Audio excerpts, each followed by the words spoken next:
Hi, this is Deborah Bean again with Mount Crescent Ski Patrol and the Rocky Mountain Division of National Ski Patrol. There I am. All right. We're going to be discussing the rest of Chapter 15 of the Cardiovascular Emergencies, and we'll go into assessment and management. With assessment, with cardiovascular disease or anything else, just follow the normal assessment protocols that we practice. How might you find the patient with a sudden cardiac arrest? What is it going to look like? What is it going to be acting? How does this affect the assessment on our treatment? What should you pay close attention to in a sample history? And does the mnemonic OPQRST help us? The discussion on page 472 of your text does a good job of outlining what you may experience and what to do. I would look there. Use the sample to ascertain when it happened, what they were doing, their medical history, have they had heart-related problems in the past, check the meds they take, and if they have baby aspirin or nitroglycerin with them. Use the OPQRST mnemonic to find out about the type of pain, if it radiates, where it is located, how they would rate the pain. Of course, you're going to be contacting 911 requesting ALS response. If you're in a wilderness setting, considering how you get that person to treatment. While you're waiting for help, monitor the patient's condition continuously, noting changes in their appearance, their level of responsiveness, their blood pressure and pulse, and have that information available for the ambulance staff in the hospital. Write it down if you can. Find a way to record it. With both MIs and angina, they present with similar symptoms, but angina is not necessarily a serious situation. Just treat all causes of chest pain as a cardiac emergency. Notice that people who suffer from angina may get relief after they rest for a little bit. It doesn't mean that they should not seek further treatment. The signs and symptoms often go unnoticed until blood pressure reaches really high levels. And we know that a blood pressure over 140/90 is a cause for concern. If the systolic blood pressure rises above 180, or if the diastolic blood pressure rises above 110, emergency care is necessary. Your patient may have any or a combination of symptoms described in the slide. Practice taking blood pressures until you are comfortable doing so.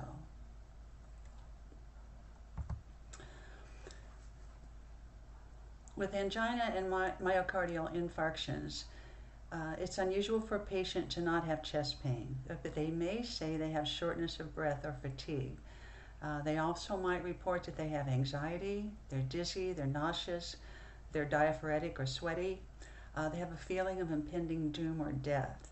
And notice that women, elderly patients, and diabetic patients may have pain in places you don't expect, like on the sides of the body or in the abdomen or the back. With cardiogenic shock, remember that this form of shock is a pump-related or heart problem. Monitor the patient closely and treat for shock. This slide is a good summary to remember. They may appear deathly ill and in shock with pale skin, diaphoresis, anxiety, and respiratory distress. If it's caused by an acute myocardial infarct, the patient will be tachycardiac and hypotensive, fast heart rate, and low blood pressure. If it's caused by an abnormal heart rhythm, the patient might be bradycardic or tachycardic and hypotensive. Could be a variety of symptoms that they experience. Remember that this form of shock is a pump or heart problem. It's one of the three that Jack mentioned earlier. Patients are going to appear deathly ill and in shock. If it's caused by an abnormal heart rhythm, the patient might be bradycardic or tachycardic and hypotensive. That explains it in the slide a little bit better, I think. Be sure you're comfortable with these terms.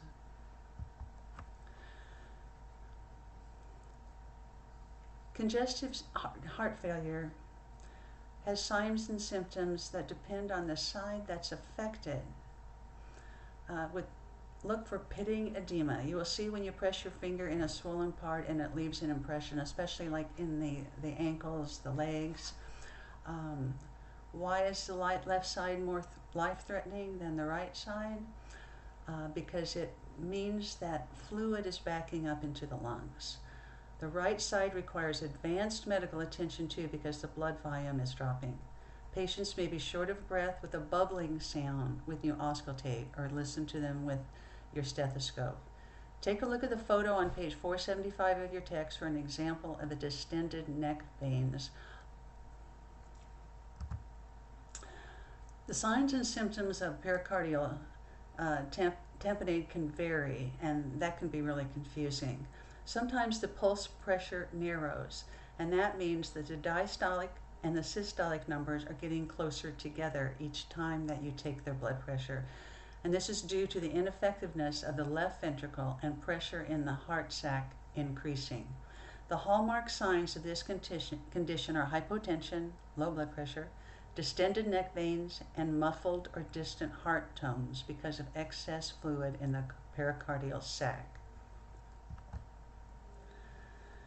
The typical signs and symptoms of an aortic dissection include a sudden, severe chest or upper back pain, often described as a tearing, ripping, or shearing sensation.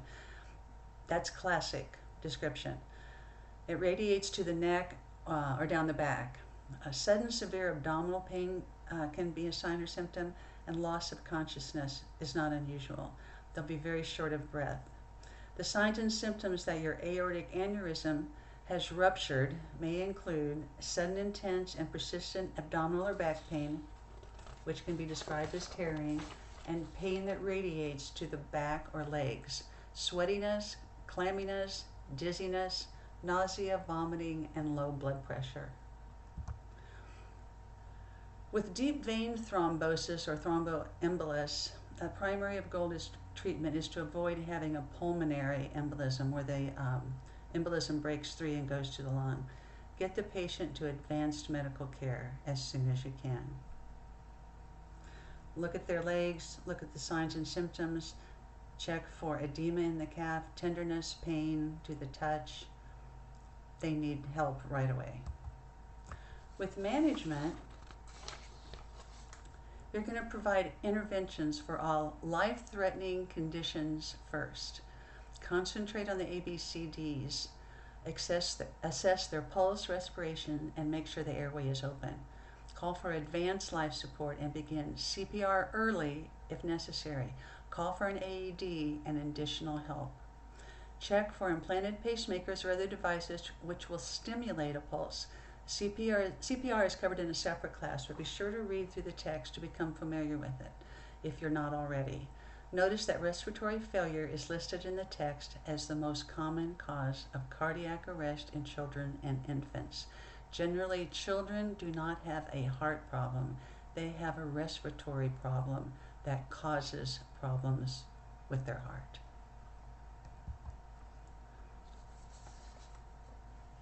Immediate recognition of a cardiac arrest is the first link in the chain of survival. CPR must be initiated immediately. As an OAC tech, you're required to take CPR for the professional rescuer through American Red Cross, which will be offered to you during the OAC sessions, usually on a Saturday at a real good price. The American Heart Association has a BLS class, which will also suffice if you've taken that already. Review the guidelines in your book starting on page 477. Most AEDs have two capabilities, one for patients ages 8 to adult and one with separate smaller pads for children ages 1 through 8 years old. For a patient in a cardiac emergency but not in arrest, call for immediate assistance, oxygen, an AED, and ALS. Keep the patient calm, put them in a position of comfort. Often that is sitting at a 45-degree angle with their knees bent. Ask the patient. If the patient has low blood pressure, keep him or her in a supine and warm and elevate the legs if they have the low blood pressure. And if the patient has congestive heart failure, sit him up, put his legs in a dependent position. Remember that a patient with a CFF has trouble breathing when they're laying down. Legs in a dependent position means below the heart. For most patients, a position of comfort would be what we call the semi-Fowlers that we mentioned, where the upper body is raised to 45 degrees, or the Rothberg, where the upper body is raised to 45-degree angle, the abdomen is flat, and the legs are elevated. Check pages 146 and 147 in your book. Oxygen therapy may help to reduce cardiac pain, cardiac arrhythmias, and damage to the heart muscle. So don't be afraid to put oxygen on them. Other considerations are implantable devices, maybe something your patient has, and it's mentioned in conjunction with defibrillation and may have been discussed in CPR training. Oxygen therapy is a valued and fully approved tool in OEC work. For nitroglycerin and aspirin, local protocols might be different, and we will talk about that more in class. Either way, however, the students will benefit from understanding how each of these drugs work in the process of managing a cardiovascular emergency. Current Mount Crescent protocol includes assisting patient with medication they want to take, but not to prescribe its usage. Content on nitro and aspirin is covered on pages 486 and 487 in your book. So we might say to the patient, do you carry nitroglycerin or do you have aspirin with you? Do you want to take those? Do they help you? Have you had them help you in the past? We're not supposed to say, okay, you need to take your nitroglycerin, you need to take your aspirin, but suggest it to them and help them if they agree that they want to take it. Okay, in our case disposition, you administer oxygen by a non-breather mask at 15 liters per minute. You place the patient in the semi-Fowler's position, and soon after advanced life support personnel arrive, you assist them in transporting the patient.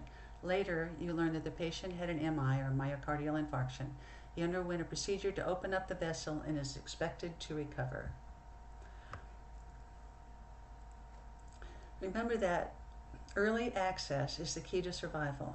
Rescuers need to know the signs and symptoms of heart attacks, to act on the patient's signs and symptoms. If this patient is suffering from an MI, once he gets to the hospital, he may have a clot buster drug, angioplasty, where a small balloon is inserted into the blocked artery and then inflated to allow for blood flow. Commonly, a stent is surgically inserted into the blocked artery. In more severe cases, bypass surgery is used to graft a blood vessel from another part of the body and is inserted so that it bypasses the blocked artery. Combinations of the drugs listed on page 487 will be used after treatment for varying amounts of time. And let's go back to our chapter summary. Remember that cardiovascular disease is the #1 cause of death worldwide. Chest pain and shortness of breath are serious symptoms and may indicate a life-threatening problem. Always take it seriously. If a cardiovascular emergency is suspected, immediately summon ALS. Shortness of breath or fatigue may be the only indications that a patient is having a cardiovascular emergency. Administer high-flow oxygen to a patient complaining of chest pain or shortness of breath. Any patient with chest pain, shortness of breath, or fatigue should be encouraged to seek medical care at a hospital.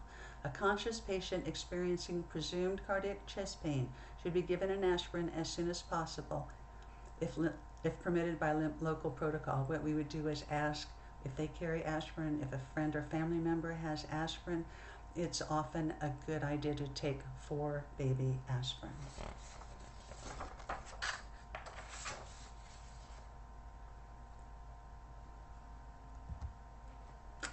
And that's it.